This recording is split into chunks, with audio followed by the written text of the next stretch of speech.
Бүгінгі әлемде біз жиі кездесетін ырғаққа байланысты бұзылыстардың бірі жүрекшелердің фибрилляциясы. Жүрекшелердің фибрилляциясында жүректің жоғарғы камерасы, яғни жүрекше минутына 400-ден 500-ге дейін соғады. Сол себепті ол сығылмайды, жиырылмайды, сондықтан қан тоқтап қалады, ұйыма пайда болады. Ол миға барып инсульт тудырады. Және жүрек соғу жиілігінің жоғары болуына байланысты жүрек жеткіліксіздігі жиі кездеседі.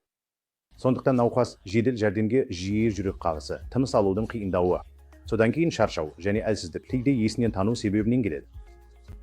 Егер олар мұны байқамаса, немесе оған назар аудармаса, жүрек жеткіліксіздігіне ұшырап, тыныс алудың қиындауы себебінен жедел жәрдемге жатқызылады.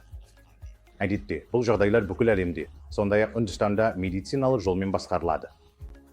Сондықтан бұл мәселені бақылау, немесе түзету үшін дәрі-дәрмектің тиімділігі тек 40-50 құрайды. Тіпті ең тиімді дәрінің жетістік деңгейі тек 50. Керісінше, біз мәселені бақылау үшін жаңа интервенциялық технологияларды енгіздік. Олар радиожиілік абляциясы немесе криобаллон абляциясы деп аталады. Бұл интервенциялық процедуралар шап арқылы жасалатын кілттік тесіктер арқылы орындалады.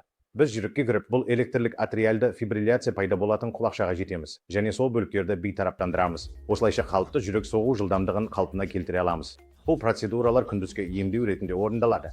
Науқас ауруханада тек бір күн ғана қалуы керек. Бұл криобаллон абляциясын жасау арқылы, тіпті егде жастағы науқастар, бұл атриальды фибрилляция жиі кездесетін, емделіп, олардың өмір сапасы жақсаралады. Және бұл процедуралардың сәттілік деңгейі шамамен 85. Бұл медициналық басқарудың сәттілік деңгейінен 2 есе жоғары. Науқас үйіне бірден қайтып, олардың өмір сапасы айтарлықтай жақсарады. Жүрек жеткіліксіздігінің белгілері жақсарады. Инсульт қаупі айтарлықтай төмендейді. Олар қалыпты өмір сапасымен қалыпты өмір сүреді. Сонымен қатар олардың өмір сүру ұзақтығы жақсарады. Және қайталанатын ауруханаға жатқызу болдырылмайды. Және бұл жаңа интервенциялық процедураны, яғни атриальды фибрилляция деп аталатын жалпы ырғақ бұзылысы үшін криобаллон абляциясын жасаудың артықшылықтары.